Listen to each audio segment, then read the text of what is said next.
The fact that something was started is the ultimate reason for why it ends. So if you think, what is the cause of death? The cause of death is birth. If you weren't born, you wouldn't die. And every moment you're getting closer and closer to the end of this life.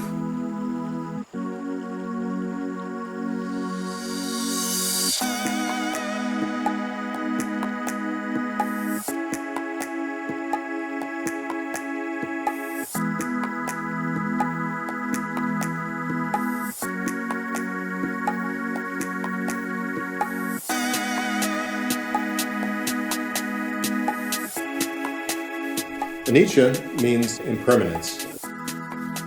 It means that things change all the time.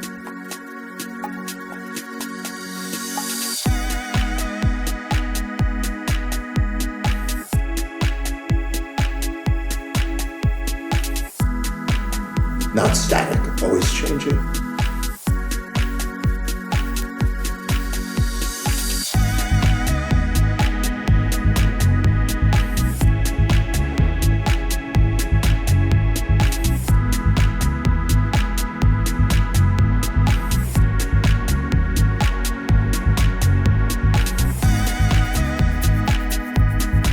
Ohne Veränderung hätten wir keinen Fortschritt. Ohne Veränderung hätten wir keine Weiterentwicklung. Es ist unerlässlich, was unser Leben angeht. Es verändert sich in allen Lebensbereichen ständig irgendetwas. Und das muss so sein, glaube ich. Das hat auch nicht was mit Langeweile zu tun. Stell dir vor, es wäre alles einfach monoton, es wäre alles gleich, wäre ja kaum auszuhalten. Insofern ist Veränderung extrem wichtig für die Gesellschaft, für jeden persönlich. Mein Name ist Tim. Ich bin 31 Jahre alt und wohne in Mönchengladbach. Bin seit, ich muss kurz überlegen, seit 3 Jahren verheiratet, glücklich verheiratet mit meiner Frau Vanessa. Und wir haben vor ungefähr 2,5 Jahren ein Haus gekauft hier. Fühlen uns unglaublich wohl hier in der Gegend. Das ist übrigens auch so der Wohnort, wo auch meine Familie wohnt, wo viele Freunde von uns wohnen. Und wir haben vor 5 Monaten eigentlich das größte Geschenk bekommen. Wir haben einen Sohn bekommen, Henry, und das ist so zum jetzigen Zeitpunkt so Stand der Dinge. Meine Frau und ich, wir sind verbeamtete Lehrer. Das heißt, wir haben da schon einen gewissen sozialen Status, will ich mal sagen, der gesichert ist. Und ich glaube, dass es auch in anderen Lebensbereichen der Fall ist, wo ich sage, da wünsche ich mir Sicherheit, sei es natürlich Gesundheit, das ist für mich das Allerwichtigste. Ich möchte, dass mein Sohn gesund ist, ich möchte, dass meine Familie, meine Freunde gesund sind und bleiben. Ich glaube, dass man das auch gewissermaßen beeinflussen kann, sei es, keine Ahnung, eine gesunde Ernährung, ich gehe zum Arzt, also ich will schon das so aufrechterhalten, wohl wissend, dass ich das natürlich nie 100% ausschließen kann, das ist klar. Der soziale Status, Freunde und Familie, unglaublich wichtig. Das heißt, ich habe schon so eine Art Grundgerüst, wo ich sage, okay, da möchte ich mir eine gewisse Sicherheit aufbauen. Das heißt nicht im Umkehrschluss, dass ich sage, ich sträube mich vor jeglicher Veränderung, um Gottes Willen, das möchte ich nicht, aber ich fühle mich schon in einzelnen Bereichen schon gut aufgehoben, wenn ich weiß, da ist eine gewisse Sicherheit.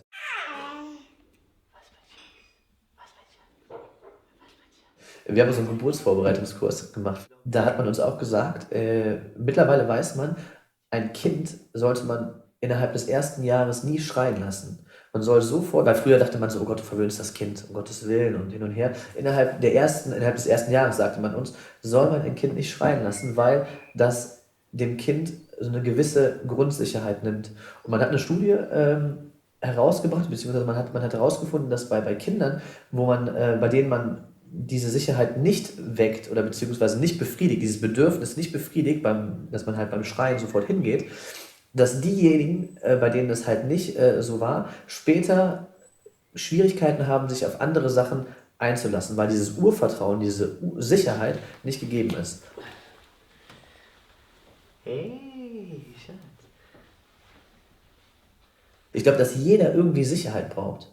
Ja, also es wird ja immer so ein bisschen so negativ besetzt. So. Nur weil wir eine Sache nicht 100% kontrollieren können, wir können nichts in unserem Leben kontrollieren. Also was können wir kontrollieren? Also insofern glaube ich, ist das natürlich. Ich glaube, in jedem ist dieser Wunsch da, dass eine Situation oder ein Lebensumstand, der positiv besetzt ist, dass sich darum so eine sichere Hülle umgibt.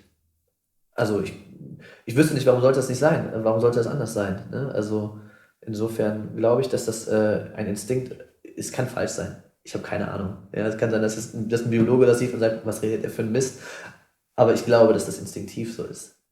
Und klar habe ich Angst davor, dass wenn sich etwas verändert, dann ist es ja schon so, dass mein Grundgerüst irgendwie einfällt und dass dieses Grundgerüst hält mich ja momentan. Das ist ja so schon so ein bisschen ja, das, was mein Leben stützt. Und natürlich habe ich Angst davor, was ist mal, wenn vielleicht meinen Eltern was zustößt oder will ich gar nicht über nachdenken oder enger Familien- oder Freundeskreis. Natürlich, da habe ich Angst vor. Aber diese Angst kann mir ja keiner nehmen. Und ich weiß auch, dass ich mit meinen Gedanken Schicksalsschläge nicht abhalten kann. Das ist ja nun mal so. Aber es heißt ja nicht im Umkehrschluss, dass wenn ich mir in bestimmten Bereichen Sicherheit aufbaue, dass mich das nicht glücklich stimmt. Und insofern, klar habe ich Angst vor essentiellen Veränderungen negativer Art.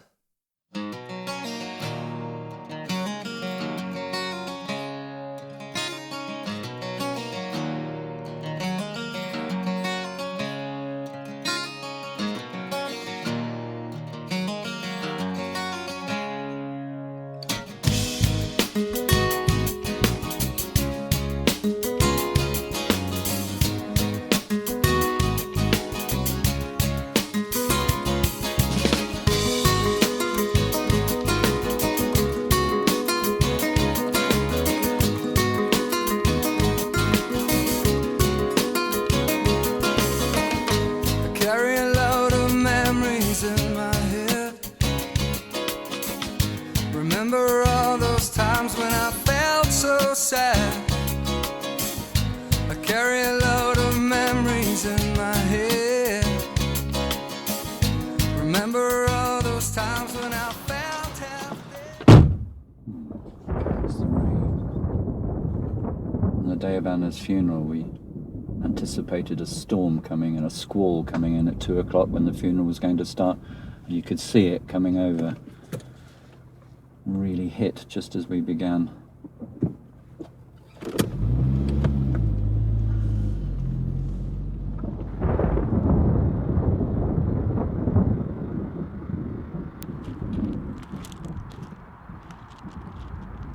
I'm Ali Morish. My eldest daughter, Anna, was killed in a car crash in July of 2008 on the M5 motorway just outside of Exeter. She died on my youngest son's 13th birthday. She was the eldest of my 4 children. She was aged 21 when she died.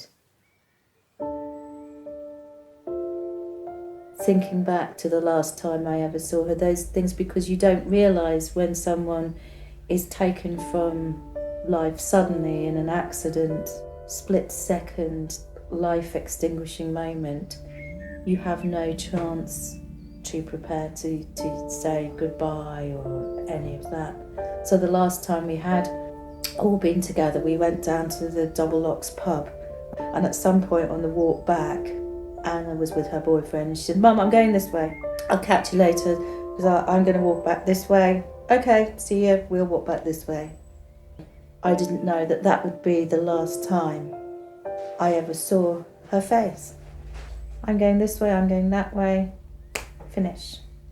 Zapping off the planet. I very rarely have cried here, which might seem bizarre as well, because again, excuse me to use the expression, head fuck. If you were to actually totally and utterly engage with the notion that your child's rotting flesh and skeleton are just under your feet here, you would kill yourself. Yeah?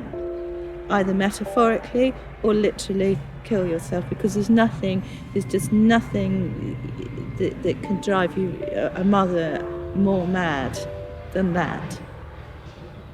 And then just to read in black and white there, place of death, junction 29, southbound M5 motorway. There's not even a home address or even a hospital address. You can't get more real than that, can you? And she's gone. And I didn't see that one coming. Because the infamous thing that happens in these circumstances, isn't it, when the tragedy happens, I didn't think it could happen to someone like me. And I think the other big learning, the other big gift is why not me? Why not? Instead of doing, why me? Why me? Why has this happened to me? Why not me? Why shouldn't it happen to me? Why shouldn't it? It's entirely credible and indeed entirely possible, and that puts you back into your place again in the world order, in my view, exactly where you are, which is essentially you're nothing, or you're very insignificant, and this is what can happen.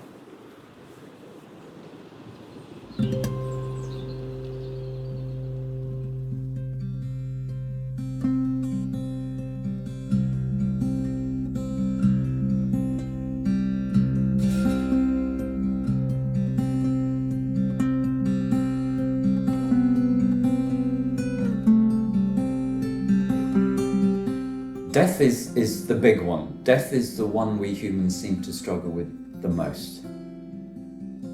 It's the end. We can't bear that there could be no more. And in our culture, at least, we don't talk about it. We sanitize it, we wrap it up, we glossy it, and we keep it over there.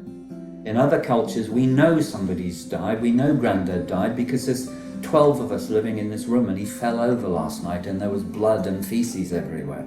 We see it, we see death around us in other cultures. In ours, we don't. And so it's become a little bit of something that we don't talk about. And of course, if we don't talk about it, it gets bigger in our collective conscious, in our collective psyche. So death is the great leveler. It will happen to us all. Death is the great uncertainty. And whatever persuasion you are, we don't know what happens afterwards. We do know we will die. My name is Mikosch. I'm a homeopathic practitioner and a funeral celebrant. I think, as an independent celebrant, people, by and large, as long as it's legal, should be able to have what they want. Because the funeral ceremony needs to involve a ritual. And the ritual part for me is when some kind of sense is made, when the dead person crosses the threshold, or at least we symbolize that crossing of the threshold, the limen, as it's called. And from this world to that. And for the people left behind, that are the real reason that we have a funeral, for them to move through that gateway, to cross that threshold in some way, so that Mrs. Fred Jones leaves the funeral ritual as Barbara, widow. I don't know if that's clear enough, but that there needs to be acknowledgement of that change. And it seems to me, in the funeral ceremonies that I've been to in my life already, that there's no personal element, or very little personal element, particularly in the religious ceremonies. It's Fred will now be in the arms of our Lord. Well, good for Fred and everybody who supports that, but an awful lot of people don't. So they're left with an inauthentic ceremony which does nothing for them. Nothing changes inside them.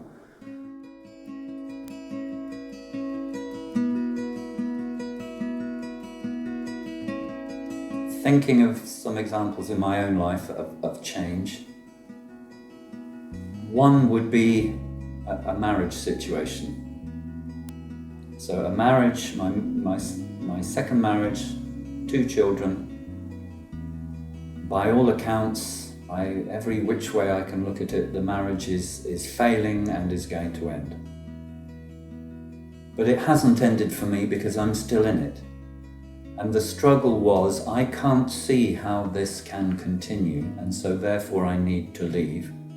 And yet, part of what kept me in the struggle, if you like, was, have I actually done everything I can? Because for me, in that situation, I need to be able to look my children in their beautiful brown eyes for the rest of their lives and mine, and be able to say, should they ever ask me, I did everything that I could. So what kept me in the struggle was that, have I done everything that I can? And at a certain point it was very clear, actually yes I have. And the change happened easily and smoothly. It was still painful, but it was very clear, this is the way to go. I'm imagining, just been something in the news lately, a young boy, captain of his boat. At a certain point he made the decision, now we abandon ship.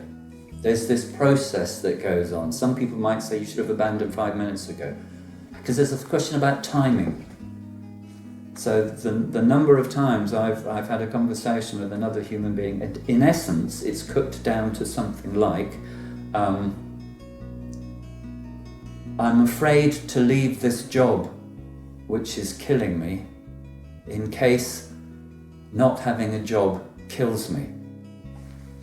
And at a certain point they can see this intellectually, but they're at a certain point where something shifts and then the change happens and they tip over. A third aspect comes in. And I wonder if that third aspect isn't change itself.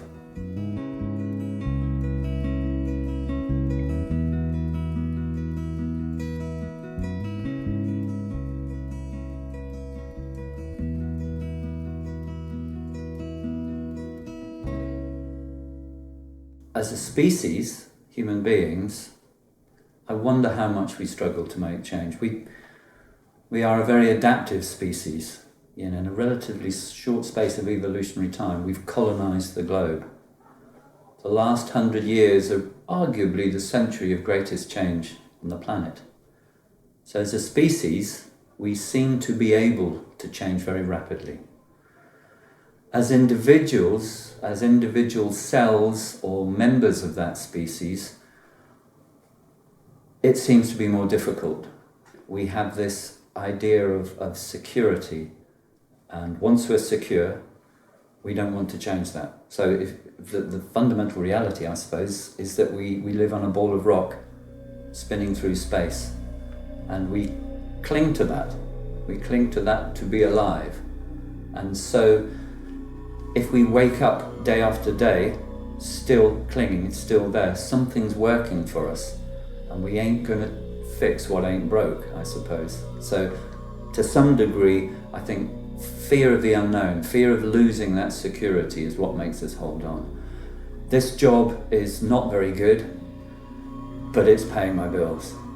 This relationship isn't great, but it's better than being on my own.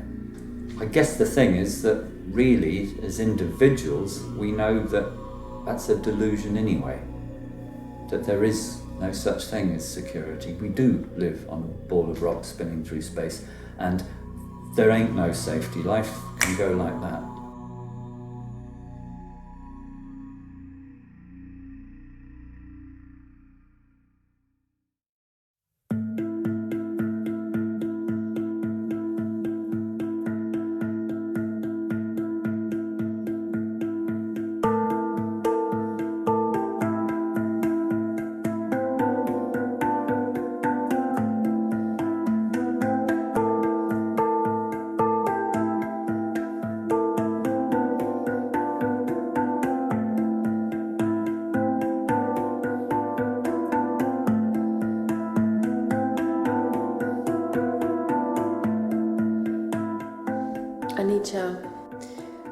Anicca ist eigentlich ein total banales Konzept. Anicca ist so,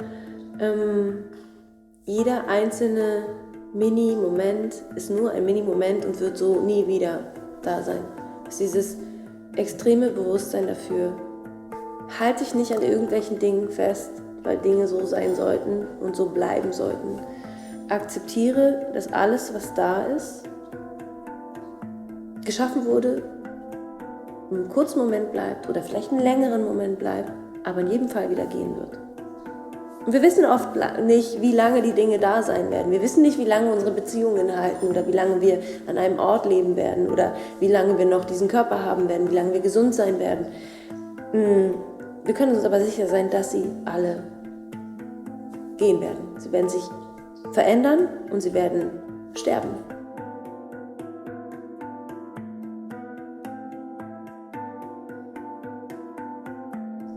es hilft so sehr, das zu akzeptieren, weil wir nichts dagegen tun können. Und es hilft dabei, Dinge loszulassen.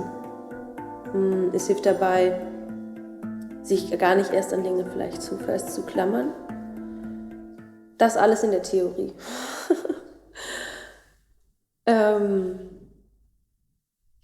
Im alltäglichen Leben ist es gar nicht einfach. Wir klammern uns, der Mensch ist so gestrickt, ja? Wir klammern uns an die Dinge, die wir schön finden und versuchen alles Mögliche immer wieder, um diese schönen Momente und Dinge, Menschen um uns zu haben. Und gleichzeitig investieren wir nochmal genau die gleiche Kraft, um Dinge, die wir nicht mögen, von uns wegzustoßen und schnell zu beenden. Ja, ich bin Jana, ich lebe in Berlin und bin hier auch groß geworden.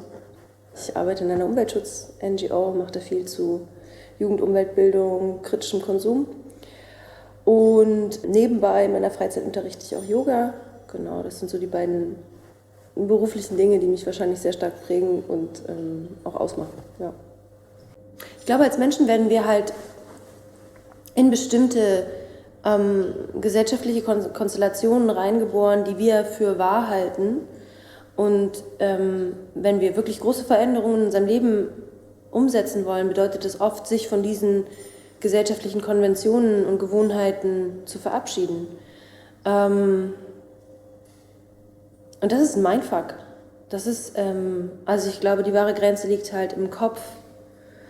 Und du hast das Beispiel genannt, ich bin in einer Beziehung, in der ich irgendwie nicht glücklich bin. Ne? Dann, was hält mich davon ab, es zu verändern? Gesellschaftliche Konventionen sehen auch so aus, dass wir irgendwie in monogamen Zweierbeziehungen leben. Inzwischen leider, der Großteil der Welt ernährt sich von Fleisch und ist mit der Idee groß geworden, dass es normal ist, andere Lebewesen zu töten, um sie zu essen. Und nicht nur zu töten, sondern auch zu quälen. Das heißt, wir müssen uns eigentlich erstmal von tief verwurzelten Vorstellungen in unserem Kopf lösen. Alle Dinge, die Kaufentscheidungen betreffen, Klamotten sind eigentlich ein gutes Beispiel, weil wir in unserer Welt mit Klamotten extrem viel Status verbinden, ja? Extrem viel unsere Identität auch an das knüpfen, was wir tragen und wie wir aussehen.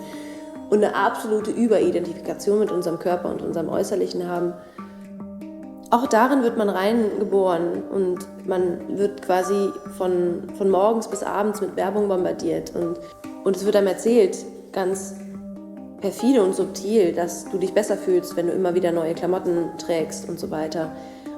Und das ist auch ein total langer Prozess der Veränderung, zu verstehen, dass ich selber keine bessere Person bin, weil ich gerade den neuesten, schönsten Trend trage oder den neuesten Lippenstift habe. Und weil ich aber trotzdem gerne schöne Klamotten mag. Also ich kann auch nicht von heute auf morgen entsagen und will es gar nicht. Ich bin Teil dieser Welt und bin in dieser Welt groß geworden. Ich möchte schöne Klamotten haben und ziehe mich gerne schön an oder schminke mich, keine Ahnung. Aber ich finde es schön, Nischen zu nutzen, die da sind. Was ich zum Beispiel großartig finde, ist diese ganze Kultur des Kleidertauschens, Flohmärkte. Im Prinzip kommt jetzt fast die Hälfte meines Kleiderschranks vom Flohmarkt. Oder ich entscheide mich dann eben, vielleicht nicht 5 neue T-Shirts zu kaufen, sondern lieber nur 1 und weiß aber, okay, es kommt von einem Ort, wo die Baumwolle biologisch angebaut worden ist, ohne größere Pestizide. Die Bauern und Bäuerinnen wurden fair bezahlt und können davon leben, von der Ernte. Die Näherinnen haben ein anständiges Einkommen bekommen, Produktionsketten sind in Ordnung und so weiter und so fort.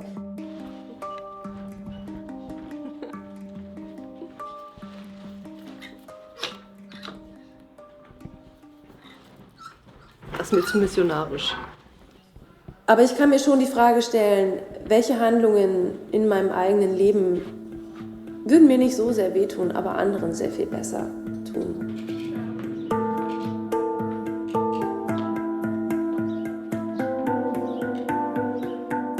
Wir dürfen nicht vergessen, dass wir in einer Welt leben, in der wir uns massiv und über unseren Konsum und über Statussymbole definieren.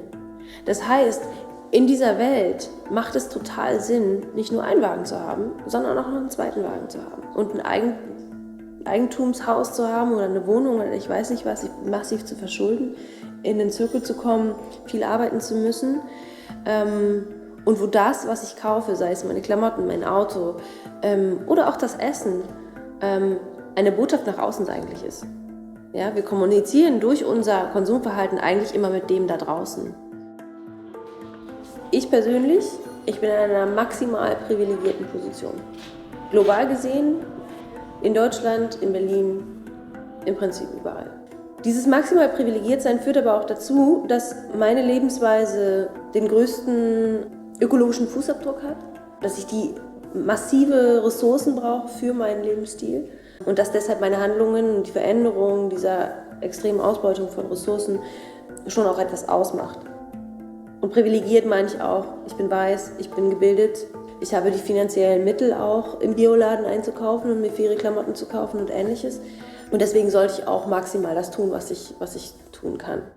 Wir wissen, wie sehr unser eigenes Verhalten auch die Strukturen in der Welt bestimmt und die Strukturen auch wiederum unser Verhalten bestimmen. Aber wir haben großen Einfluss auf diese eigenen Handlungsweisen. Die Fakten liegen auf dem Tisch. Du selbst bist der oder diejenige, die etwas daraus macht.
Ich bin Immo Wischhusen.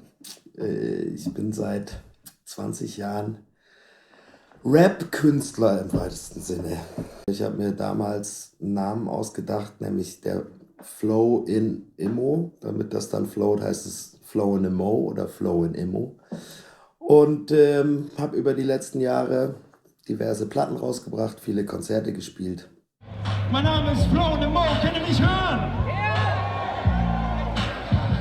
Und hier sitze ich gerade in meiner Einsatzzentrale. Da kann ich entweder Musik machen oder Platten verschicken oder meine sich stapelnde Buchhaltung bewältigen. Ich habe damals angefangen, Mitte der 90er, aus einer Neugier heraus. Und da war die Hip-Hop-Szene in Deutschland noch recht klein. Und dann wurde die Industrie darauf aufmerksam, weil es Interesse gab. Sprich, auf einmal kam Geld ins Spiel. Vorher war Geld nicht das Thema, dann kam Geld ins Spiel. Dann haben sich auf einmal die Interessen verändert und die Spielregeln auch. Und dann gab es so einen Boom, der war dann irgendwann vorbei. Dann kam das Internet ins Spiel und die Gelder wurden wieder kleiner. Sprich, man musste seine Motivation auch neu überprüfen. Warum mache ich das? Zuerst aus Neugier, dann aus Geldgier. Ja, was kommt danach? Da sind dann auch viele ausgestiegen. Und somit kam ich, oder diese Wellenbewegung des Geschäfts, da kommt man dann immer wieder an Kreuzungen, wo man sich überlegen muss, okay, welchen Weg gehe ich? Ja? Der Mensch ist an sich ein träges Tier oder Gewohnheit hat eine unheimliche Macht, glaube ich, dass man aus einer Erkenntnis ein neues Verhalten entwickelt. Das kostet Kraft und braucht Mut, die alten Wege zu verlassen. Und darauf muss man sich konzentrieren. Und sobald man die Erkenntnis hatte und sich dann aber wieder mit was anderem beschäftigt, verliert man aus dem Auge, dass man diese Erkenntnis auch in die Tat umsetzen muss. Ne? Der Gedanke ist schnell gefasst und das Verständnis kann man entwickeln, aber man kann es auch wieder verdrängen. Ja, man kann auch eine Erkenntnis wieder vergessen oder die dann wirklich in sein eigenes Leben einzubauen, ist schwieriger als mit dem Finger auf andere zu zeigen und zu sagen, das und das ist schlecht und das muss sich ändern.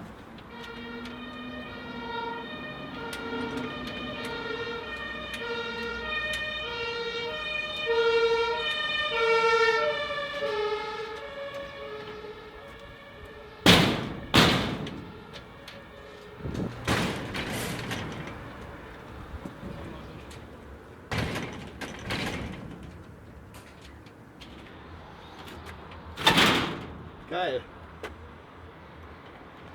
Ratten.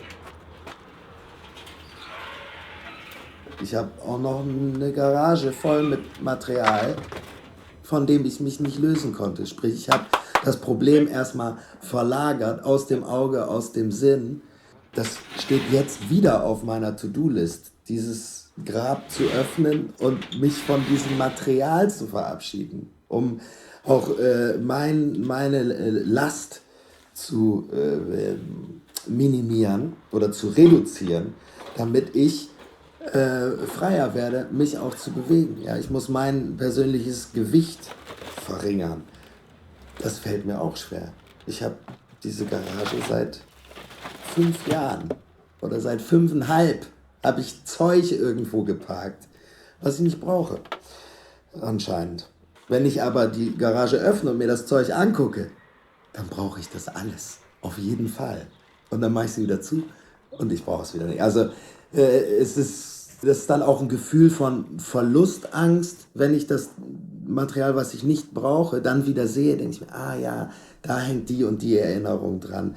Das manifestiert für mich das und das. Das ist alle sozusagen aus der Vergangenheit, was ich mir dann als Gedächtnisstütze behalten möchte oder mir denke, ja, nee, wenn ich das jetzt entsorge, dann gebe ich auch die Erinnerung daran frei. Also sozusagen auch total komische Gedanken, die dann in dem Moment aber total Sinn machen, weswegen ich dann diese Garage wieder unverrichteter Dinge wieder verschließe und das Problem vertage, statt die Veränderung dann umzusetzen und Raum zu machen für neue Entwicklung.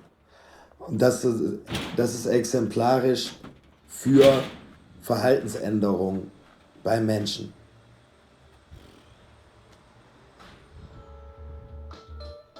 So ist es auch mit meiner Wohnsituation jetzt. Ich bin jetzt hier in dieser Wohnung seit 5 Jahren. Ich bin seit 12 Jahren in Berlin. Vor 12 oder 12,5 Jahren wollte ich aus Bremen weg, meiner Heimat, weil ich ein neues Spielfeld suchte. Jetzt bin ich 12 Jahre hier. Ich spüre in mir, ich muss mal wieder den Ort wechseln. Ich muss mal aus der Stadt raus. Diesen Schritt zu tun, das fällt mir auch schwer. Ja, das aufzugeben, was ich auf eine Art leid bin oder was ich gut kenne, das hinter mir zu lassen und der Aufbruch ins Ungewisse, der ist schwierig, weil man nicht weiß, was einen da erwartet. Oder, ja, das, was einen eigentlich reizt, schüchtert einen auf einer anderen Seite auch ein. Es lockt, aber es ist auch so, naja, in dem Prozess befinde ich mich gerade. Sprich, die Garage muss verschwinden und dann kann ich auch verschwinden. Aber das ist so vielleicht auch, die Garage ist für mich ein Anker in der Vergangenheit, den muss ich lichten, ja, um dann auch, um das nicht im Hinterkopf zu haben. So, das ist halt vergangenes Zeug, ist aber auch bezeichnend für die Schwierigkeit der Veränderung. Es ist schwierig, etwas loszulassen, ohne das Neue schon zu haben. Ja, es ist auch so ein bisschen wie, wenn man sich langhangeln muss, dann muss man, um weiterzukommen, muss man die eine Hand loslassen, um die nächste greifen zu können. Aber in dem Moment ist die Hand halt frei und man könnte auch abstürzen. Ja.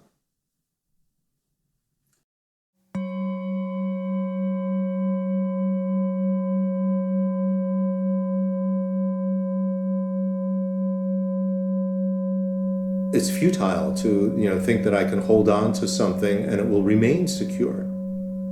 Things change all the time. That's life. Okay, my name is Alex Berzin, and I'm a Buddhist teacher and a Tibetan translator and founder of Berzin Archives. Well, when we talk about things changing from moment to moment, that means that they're affected by causes and conditions. And when the conditions and situations change, then what you're experiencing is going to change. This is the basic idea. So in my life, there's been many circumstances and conditions that caused major changes in my life. So I started out with the idea of going into chemistry. I was part of the Sputnik generation. Sputnik went up and America freaked out that Russia had gotten ahead, and everybody was encouraged to study science. So I was on track to become a chemist. Went to university, started studying that, and so those are the conditions. But then at university, I really didn't enjoy being in a lab, and I took a course in Asian civilization, which was very interesting. So here's another condition, and that changed. And I decided, no more chemistry, I'm going to study Chinese and Asian studies and Buddhism. So I proceeded with that. I was at Princeton University, then Harvard University, getting a PhD, and I was on track to become a Harvard professor. That was my aim. But when it came time to do the research for my dissertation, a friend came to, somebody who became a friend of mine, showed up in my classes. He had been in India. He had studied with the Dalai Lama. He told me about the Tibetans and the Dalai Lama. There's another condition. And so I decided, I'm going to go to India and do my dissertation with the Tibetans, because I was in Tibetan studies at that point. Went there, met the Dalai Lama, met his teachers, saw that everything I had studied was for real. The circumstances changed. And because of the circumstances changing, then it affected my life. I saw that, I don't really want to continue at university and become a professor, basically just guessing what things meant. Here was the opportunity to study with people who actually knew. And so I made that decision to, reject a position at a top university in America that my professor had set up for me and make my life in India. And actually, it wasn't a difficult decision to make at all. It just seemed, of course I'm going to do this. So there's a certain momentum that is behind it that just made sense. And of course, it takes courage, but I didn't experience it as, this is so frightening and so on. It just seemed absolutely natural. I think that the main obstacle to change is not accepting reality. That you stay stuck. I can't even say it. You stay stuck in past conditions or your own imagination and projection of what you would like things to be. And you don't have your eyes open and see what actually is the reality going on around you. The circumstances have changed, the conditions have changed. Let's say you're in a relationship and the person moves to another city. Well, you have to accept that. And now that's going to change very much the relationship. So I think that it's basically a problem of not accepting reality, not seeing reality and accepting it. And certainly not complaining. That doesn't help at all. It's like, I'll give a good example. A good friend of mine broke his leg the other day. And he had all these plans of what he was going to do You know, he was clearing some land and building a house and so on, and a tree fell on his leg and broke his leg.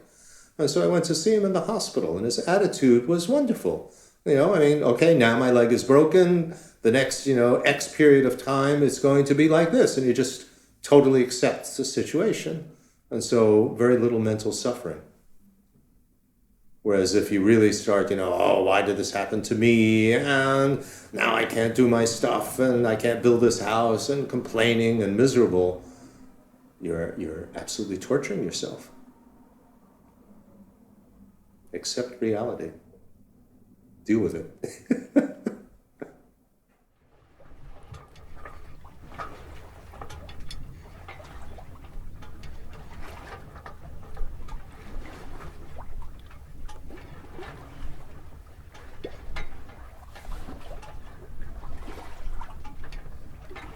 Yo me llamo José, soy navegante y he vivido estos años de eso, de navegar.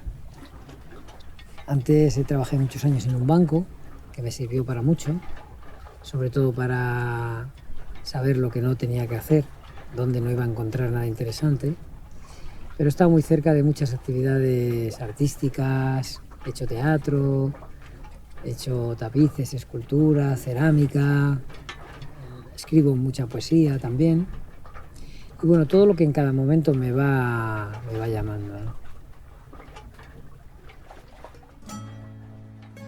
Mi barco se llama Django Blue, Blue porque es azul, y Django porque como Django, el personaje de Tarantino de la película, constantemente cuando encuentra dificultades siempre intenta resolverlas y lo consigue, y mi barco lo hace con el mar.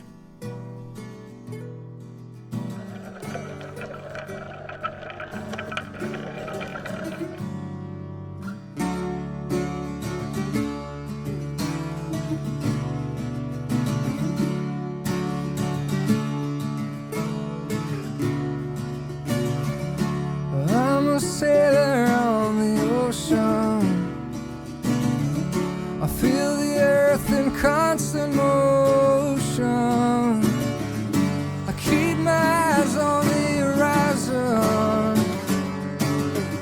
I keep my eyes on the horizon, with my heart and mind in place.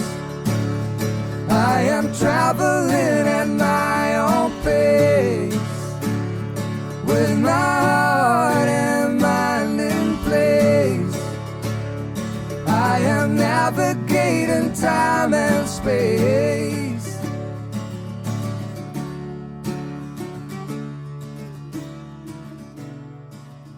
Es muy difícil realmente el cambio real. Hacemos muchos cambios aparentes. Hay gente que se va a vivir al campo, creyendo que yéndose al campo, viniendo de la ciudad, realmente está cambiando. Hay gente que cambia de amigos, cambia de ciudad, cambia de mujer, cambia de marido, cambia de religión, se quita la corbata y se pone una túnica, y en realidad el cambio no tiene nada que ver con eso, ¿no? Y no tiene nada que ver con eso porque el cambio es difícil por una razón, a mi modo de ver.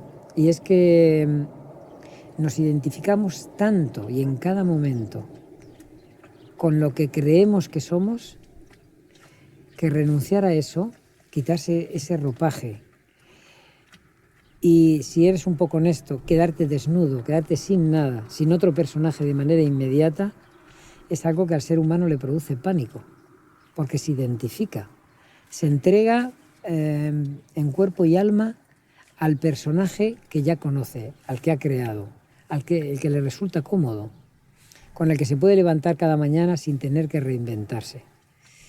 Eso es lo que dificulta realmente el cambio, porque el cambio en profundidad es permanecer siempre en la nada, no tener personaje. Ese es el cambio.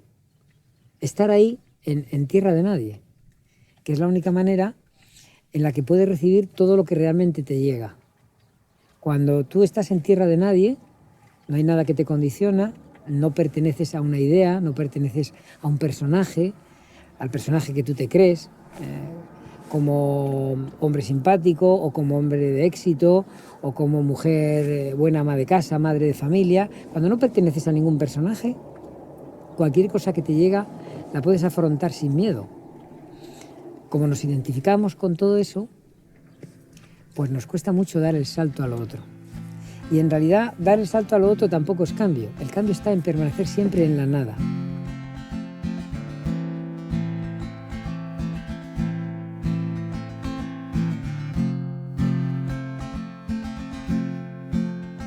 La necesidad de seguridad hace que vinculemos la seguridad a lo estático, a lo permanente. Pero eso es una ley que no está en la vida. Entonces nos empeñamos en una cosa que no es posible, en que las cosas permanecen.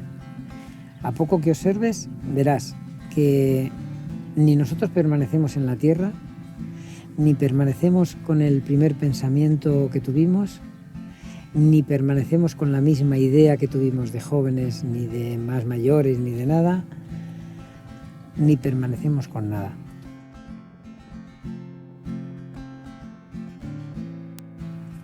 La impermanencia es una de las leyes básicas del universo. Y cuanto antes lo aprendamos, antes iremos más fluidos. Llevar durante toda la vida la carga del convencimiento de que las cosas permanecen cuando no permanecen es una tarea titánica y absolutamente inútil. Y hay gente que se le va la vida en eso nada más, intentando que las cosas permanezcan, que permanezca su matrimonio, que permanezca sus conocimientos, que permanezca su idea de la vida, que permanezca su dinero, que permanezca su salud, tal, cuando en realidad todo eso es una cosa que hay que ir trabajando en cada momento. Que precisamente en las etapas de la humanidad en la que se ha trabajado más ese momento, ese ahora, en todo, en la salud, en el conocimiento, han sido las más fructíferas y las más felices y las más pacíficas.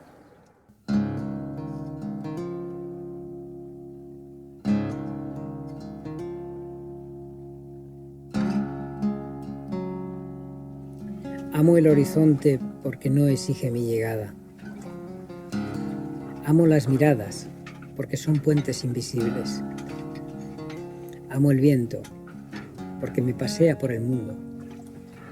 Amo los olores porque me recuerdan que los demás existen. Amo la distancia porque me permite desear. Amo el amor porque no sé lo que es y por eso sueño. ¿Por qué me cuesta tanto amar la realidad?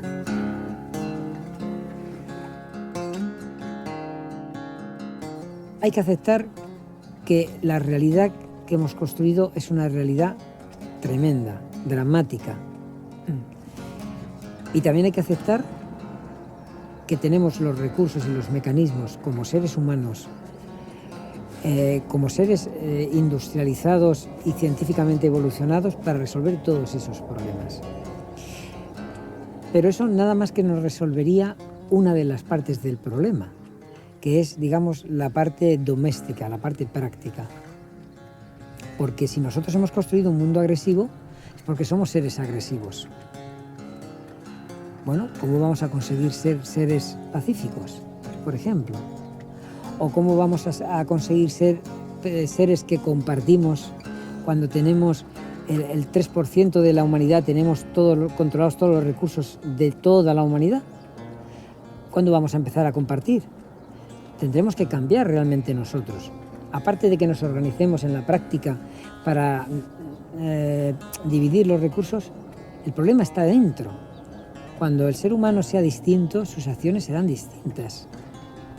Entonces, aceptar esa realidad es muy difícil, porque aceptar esa realidad supondría renunciar, primero, a quién somos desde el punto de vista interno y renunciar a esta forma de vida tan disparatada, tan egoísta, tan destructiva, renunciar a eso. Y bueno, el ser humano de momento no ha demostrado que sea generoso. Lo que ha demostrado es que es egoísta, agresivo,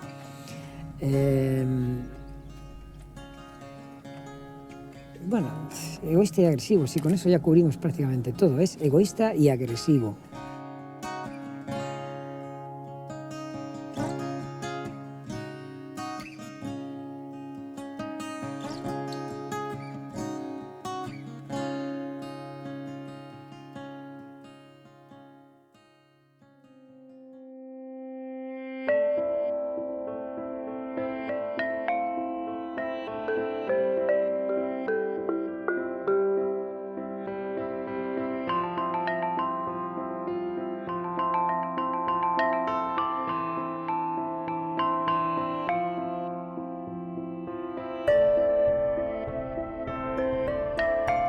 When was the last time you laughed? Or smiled? Or had great fun and just played?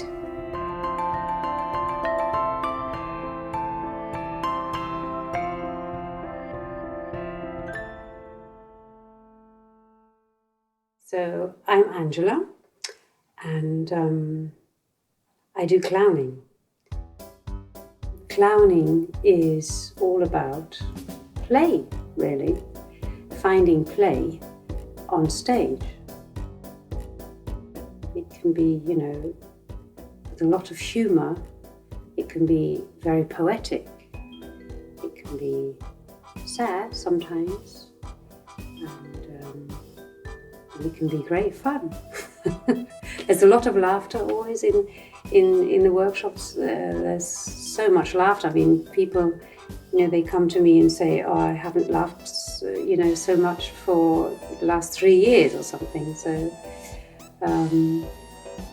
it's a great enjoyment for people to be playing together as adults.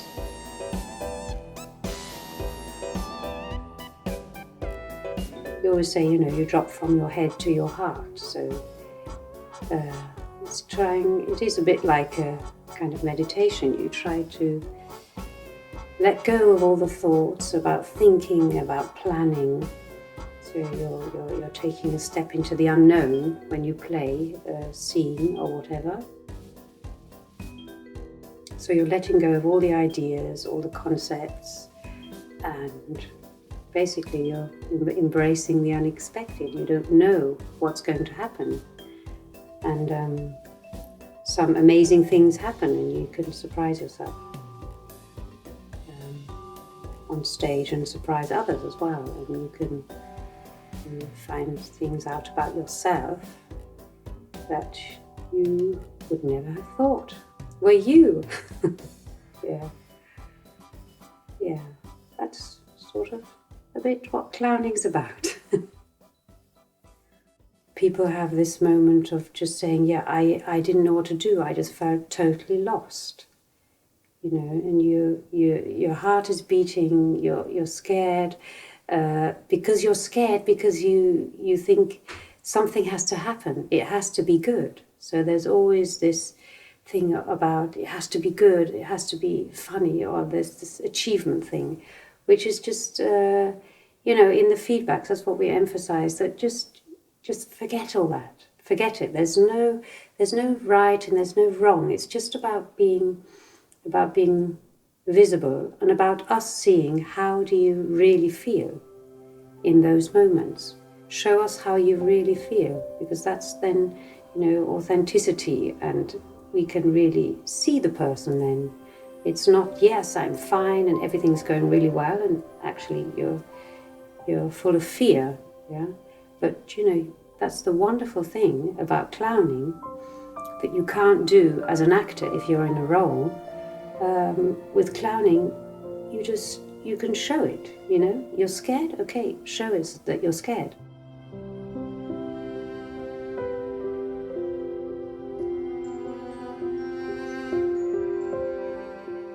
It's really a practice of being open, of being vulnerable, of being present. You have a clear mind. You are present, and then you become a kind of vessel for whatever comes of, whether it's thoughts, emotions, situations, relationship. Is it a conflict? Is it a conflict with yourself, with somebody else? I think it has a lot to do with trust. Not just yourself, not just trusting yourself, but trusting the moment. Yeah, trust and fear has a lot to do with change. Overcoming fear of the unknown or the unexpected, or where does it go to?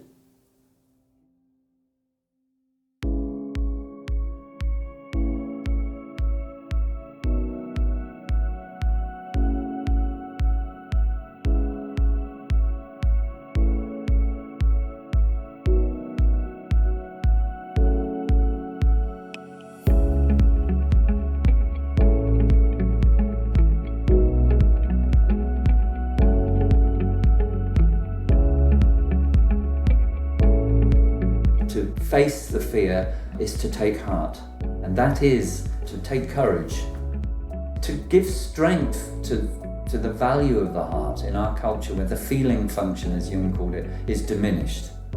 Actually, you know, a left-brain logical scientist person might say, emotions have got nothing to do with it. Well, you were delighted when you put a man on the moon. There's the feeling, that was the drive. So we are emotional, heartfelt beings. And so to trust the heart is a central thing for me in dealing with fear. Because the fear is here. Wie hinderlich es ist, über Zukunftsängste nachzudenken. Weil man dann mit ganz anderen Dingen beschäftigt ist, als sich auf das einzulassen, was man gerade eigentlich tun möchte. Sondern das Gehirn legt los und stellt sich lauter Fragen, wie der Weg wohl laufen wird. Und das frisst Kapazitäten, ja, das frisst Energie. There's like a storm going on, whatever, in a conflict situation, or life is crazy and it's all too much and everybody's stressed and whatever. Just really to take that breath and just to be very, very calm and present and say, okay, this is how it is. This is how it really is. Yeah.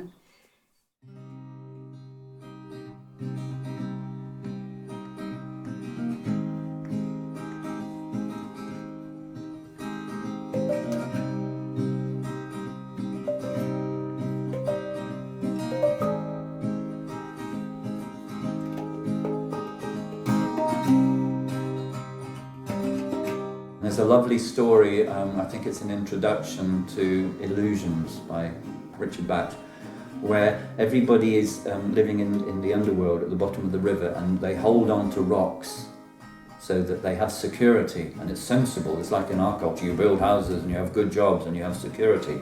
And the people that let go, that simply let go, fly above them and seem to be gods. And everybody envies them. But it doesn't happen to me, so people hold on. Maybe a key thing is that we are just simply afraid of letting go. It's one of those easy expressions, just let go. It seems to be the hardest thing for humans to do, which is maybe echoing the question around change. Change might be simply about letting go into that. And if there's resistance, then it's about holding on rather than letting go. Well, if you really understand impermanence in Nietzsche, then letting go is not a problem, because it's only a problem if you're clinging tightly to something, and then you have to let go. But if you're not clinging to start with, if you realize that, of course, situations are going to change and so on, so there's nothing to cling to. You just have a general idea, but you're open to things changing all along the way, then it's not an issue of letting go, because you weren't holding on to anything to start with. La persona que no coge cosas, que no coge personas, que no coge situaciones, que no coge imágenes, no coge ideas, esa persona simplemente tiene la facilidad de estar en las cosas, estar con las personas, estar en las ideas, pero como no las considera propias, no se identifica con ellas, cuando dejan de servirle para ese momento de la vida, se le van quedando. Ni siquiera tiene el desgarro del desprendimiento, de tener que soltar, ¿no? Y eso tiene mucha relación con la muerte.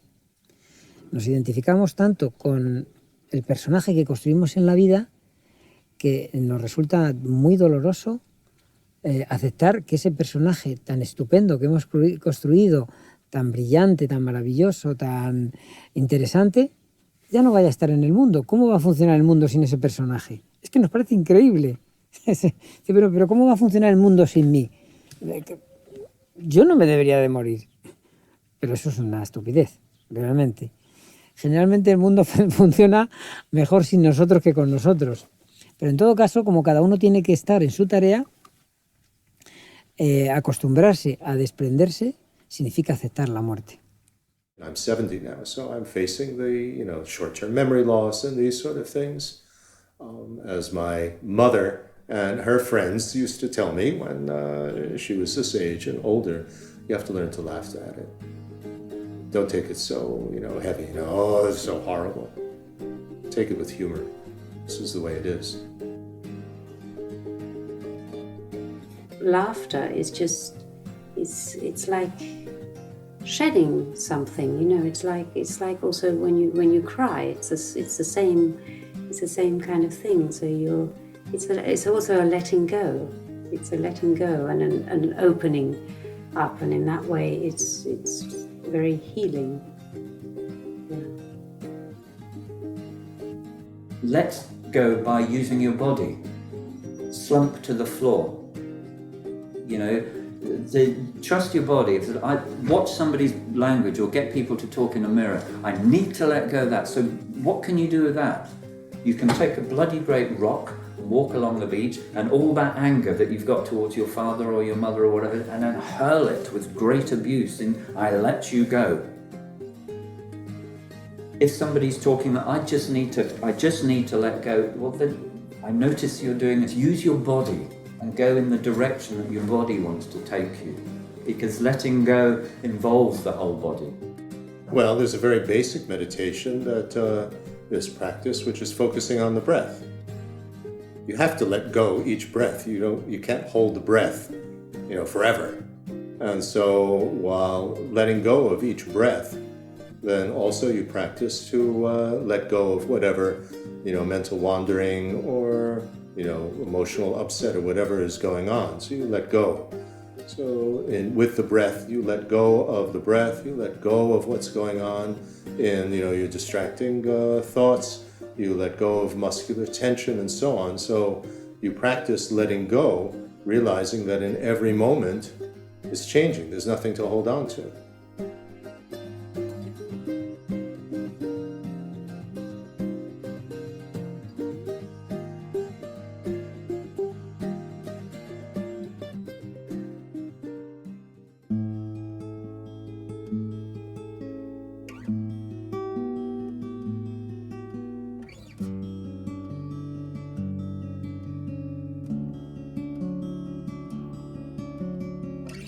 Ich habe mit meinen Schülern darüber gesprochen, wir haben uns irgendwie so 2 Doppelstunden genommen, das ist eine 10. Jahrgangsstufe, und ich habe auch gefragt, was bedeutet Veränderung für euch, einfach weil mich das interessiert hat, weil es ein spannendes Thema ist.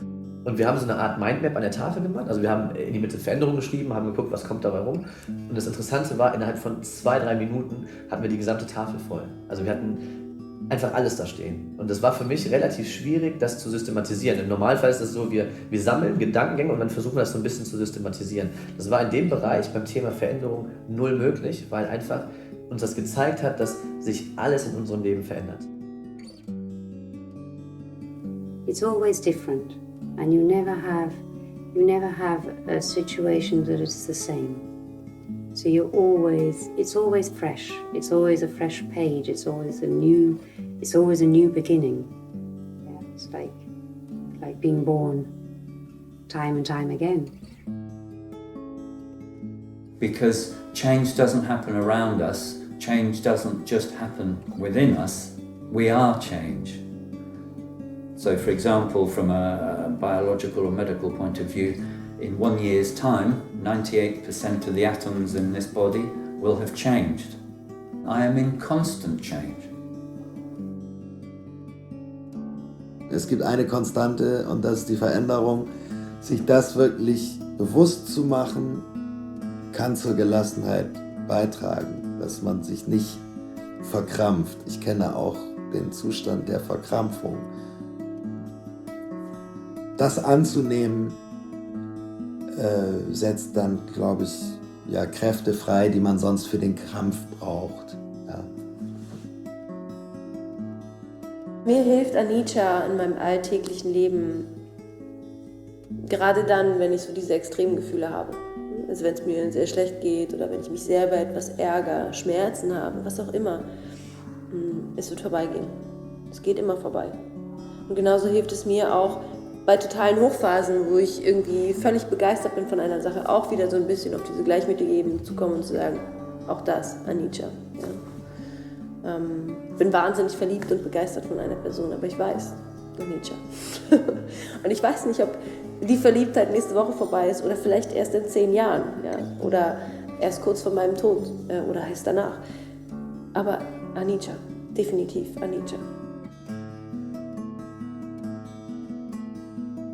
So you just embrace the change as the conditions and circumstances change. You take advantage of the opportunities that present themselves and just go with it. Nuestras acciones de cambio son las que acompañan a la impermanencia. En realidad son las mismas cosas. La impermanencia es el concepto y el cambio es la acción de ese concepto. Por lo tanto, separando una u otra, ya tenemos un problema. Yo siempre digo, bueno, no te plantees grandes cosas. ¿Por qué quieres aprender el cambio con cambios grandes?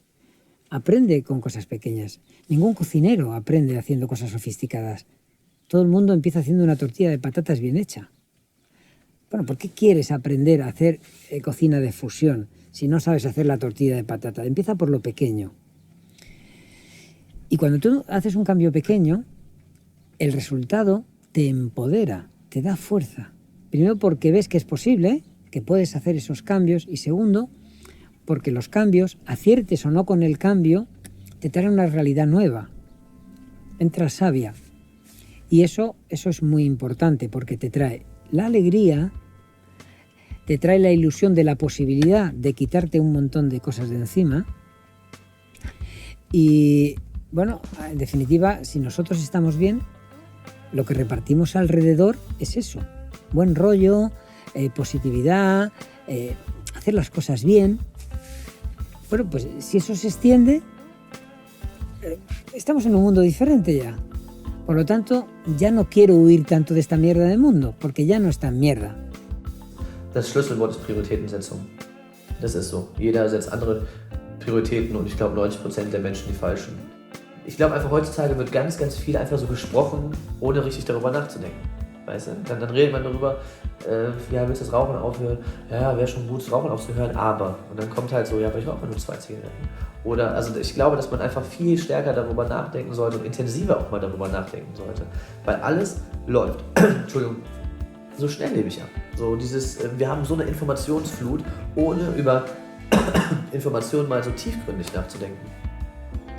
Das hört sich jetzt voll so nach Oberlehrer an. Ich hinterfrage mich da wirklich auch kritisch. Ich mache all das auch leider nicht so. Ja? Das soll nicht so heißen, dass ich das mache. Nur ich denke gerade mal so intensiver darüber nach. Und das Interessante ist, einem wird ja auch bewusst, wie viel eigentlich auch so schief läuft. Weil zu Beginn des Interviews habe ich gesagt, ich bin glücklicher denn je. Das ist auch so. Aber es fällt trotzdem auf, wie viel es noch an so Nebenbaustellen gibt, die man gar nicht so thematisiert. Also nach der Erkenntnis, zum Beispiel kein Fleisch mehr essen zu wollen. Die Erkenntnis war, so viel Fleisch wie ich esse, kann ich gar nicht jagen, ja, wenn ich das mal in der Zeit umrechne. Und die Klimainformation, dass Fleischproduktion einfach viel Energie braucht. Dann der Gedanke, das sind andere Lebewesen.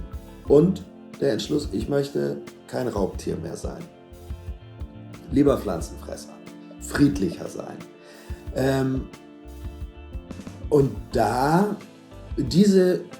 waren dann einfach verschiedene Gedankenbereiche, die mich dann dazu bewegt haben, okay, wenn ich die Welt verbessern will, dann muss ich bei mir anfangen. Kleiner Schritt, ändere ich meine Ernährung. Hat lange gedauert, aber irgendwann, ja, dann gab es noch irgendwelche schrecklichen Schlachthausvideos und Tierhaltungsvideos, die dann sozusagen auch einfach das Mitgefühl oder den Ekel entsprechend gekitzelt haben, wo ich dann für mich gesagt habe, weißt du was, kleiner Schritt, ich ändere das, zumindest das jetzt schon mal. Bei der Bank war es eben auch der Gedanke, ich schiebe jetzt nicht die Riesenreichtümer durch die Gegend. Sprich, die Bank kann mit meinem Geld eh nicht so viel Übles anrichten, aber allein der Schritt zu sagen, wisst ihr was, meine Kohle kriegt ihr nicht und ich suche mir jetzt eben ein moralisch oder ethisch vertretbares Kreditinstitut, das hat auch Jahre gedauert, aber dann irgendwann war ich an dem Punkt, ich will nicht mehr drüber nachdenken, was es sein würde, wenn ich es dann ändere, sondern ich wollte dann Fakten schaffen. Okay. Im Yoga würde man sagen Karma-Yoga. Ja? Das ist so ein bisschen die Idee des Mitgefühls und der Verantwortung. Karma-Yoga sagt im Prinzip nur aus, dass ich mir bewusst bin, dass alle meine Handlungen und auch alle meine Nichthandlungen eine Konsequenz haben werden. Sie werden eine Auswirkung haben. Ob sie direkt zu mir zurückkommen, in diesem Leben oder im nächsten, spielt erstmal keine Rolle. Aber der Fakt, dass ich handle, hat eine Auswirkung. Und deswegen hat es eine Auswirkung, wenn ich mein Geld bei der Deutschen Bank habe oder eher bei einer Ökobank. Cuando una persona es capaz de hacer un cambio en su vida, desde luego debe de saber que el mundo ya no es igual. En pequeña medida, pero ya no es igual. Ha habido alguien que hacía una cosa que destruía, que ya no la hace. Cuando una persona comprende la importancia de no envenenar el mar, yo que paso tanto tiempo en el mar, ya el mundo no es igual. Ya hay alguien que ya no tira basura y probablemente la recogerá del mar. Pues lo otro es igual. Introducir cambios pequeños en nuestra vida, dejarnos de las grandes metas, pero sin embargo en nuestro entorno, en nuestra vida, en el yo, en cada día, en mi vida, decir, joder, realmente, ¿por qué sigo haciendo estas cosas? Si realmente, si lo cambio, esto empieza a ser diferente.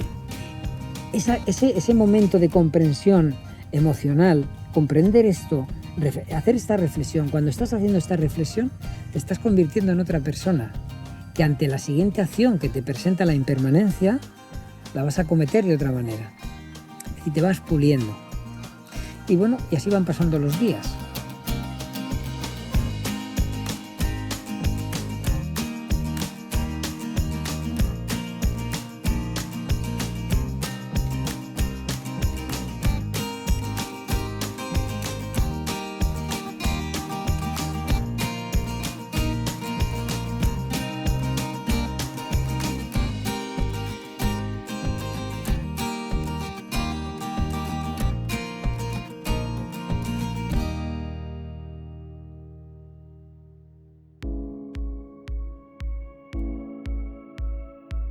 Find ways of finding out about yourself and who you are, and when you have found something, give yourself that courage to really trust that where you are is the right place and it's the right time and it's supposed to be, and also to have the strength and the will to say, okay, I'm going to make a decision and I'm going to do it and commit, and to really commit. Es muss vielleicht so eine kritische Masse in einem erreicht werden, dass es kein Zurück mehr gibt, dass man den Gedanken oft genug oder schon zu oft durchgespielt hat, die Erkenntnis oft genug hatte und man an einem gewissen Punkt dann die Achtung vor sich selbst verliert, wenn man es dann nicht ändert. Ja? Oder auch selbst das Gefühl hat, wie soll ich denn jemand anders dazu auffordern, sein Verhalten zu ändern, wenn ich es noch nicht mal umgesetzt kriege. Ja? Wo ist meine Argumentationsgrundlage? Da ist dann eben auch der Ansatz, mit gutem Beispiel vorangehen. Ja? Oder zumindest, ich kann die Welt anscheinend nicht retten, aber mich kann ich ändern. Und dann muss ich da anfangen. Und ich möchte aus Mitgefühl zu anderen handeln und nicht aus Angst vor anderen. Ich möchte aus Liebe zu anderen handeln, zu anderen Lebewesen, zur Natur und zum Planeten und nicht aus dem Bestreben, immer mehr anzuhäufen und immer mehr nur für mich zu haben und den Glauben zu haben, dass das für mich und mein Ego besser sei und dass ich in irgendeiner Form sicherer sei. Ich werde in jedem Fall einsamer sein. wenn Menschen sterben, nur weil sie unter schrecklichsten Bedingungen ein T-Shirt kreieren, dann ist das schlichtweg falsch. Und es gibt kein Argument, was eigentlich dagegen spricht, sowas nicht zu verändern. So seine Kaufgewohnheit. Und trotzdem geschieht das. Und das ist ja die Frage, warum geschieht das trotzdem? Weißt du, was ich meine? Und ich glaube, dass da ganz viele Beispiele für gibt, warum das doch so geschieht. Dass man es so, weißt du, wie ich meine? Dass man es macht, die aber nicht so, eigentlich gar keine richtigen Argumente sind. So. Weil was ist mehr wert als ein Menschenleben? Nichts. Ja. Das ist schon echt krass, wenn man das so hinterfragt. Death is inevitable. No matter who we are, we're going to die. So that's something that we have to accept. Now, there are many views that we can have in terms of what happens after we have died. Do we continue or not? If you think, I'm dead, well, how long are you going to be dead for? I'm going to be dead forever. So then we still think of me continuing, but now in the situation of being dead, and that's going to go on forever. It's a big unknown. So that's very frightening. So if you think that nothing follows after death, then stop thinking in terms of, now I'm dead and I'm in this, now I'm actually living dead. So that's not the case. And then there are people who think in terms of heaven and hell or purgatory. There are people who think in terms of rebirth. It's a matter of what your belief system is. But the point is to not deny that death is going to happen. It is going to happen. And get your thoughts about it clear now, so that it's not something which is frightening. If you believe in, heaven or hell, or you believe in rebirth, then take measures now that will ensure that you go to a better place.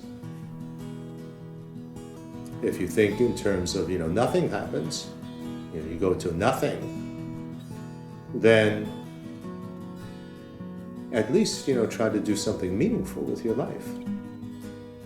That's worthwhile, that's positive, so that when you die, you don't have regrets.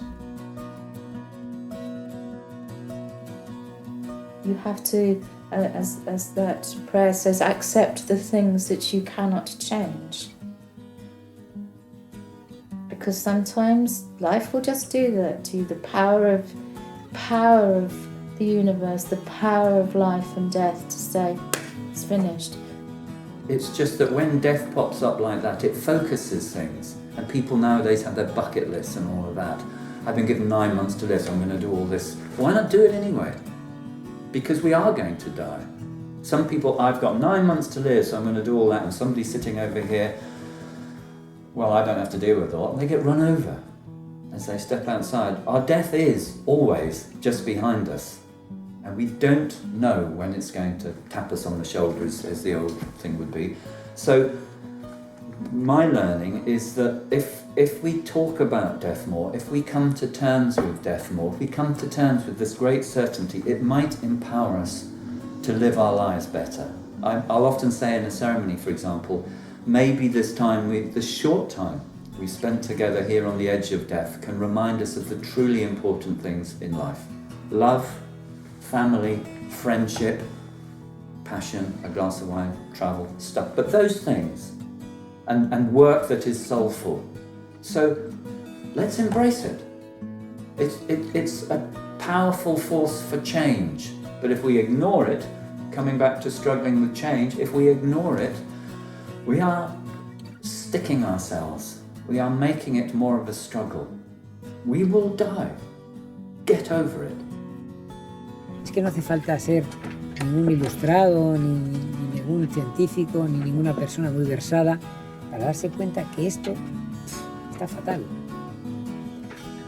No pasa nada, no hay que ponerse triste. Hemos hecho eso, podemos mañana, dentro de una hora, dentro de un minuto, empezar a hacer unas cosas distintas.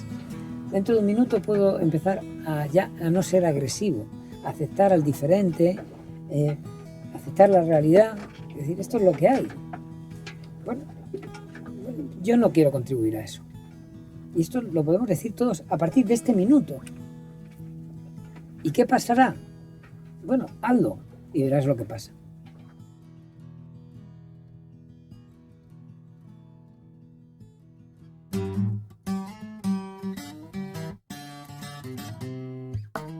Change is my teacher, the whole wide world my school. Music is my healer, who shows me what is true. And I'll say now, ooh, I'll say now,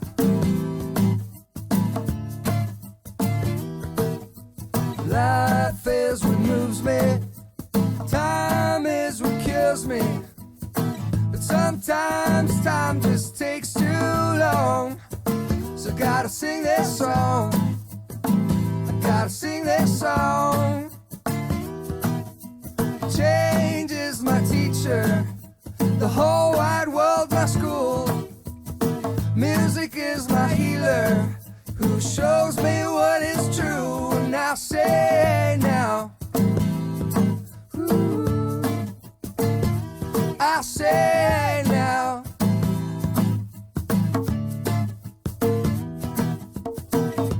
what would happen if everybody said I'll stay normal until I'm dead?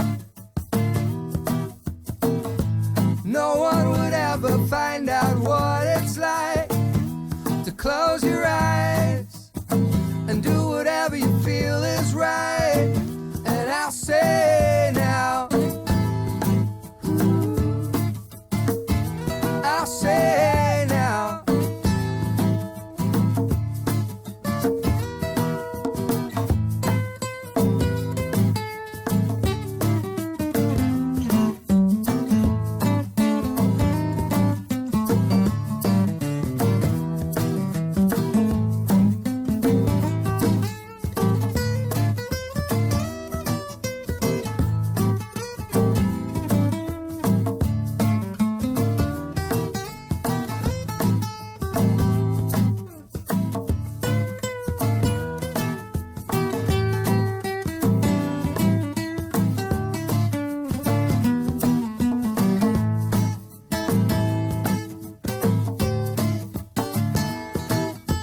change is my teacher, the whole wide world my school.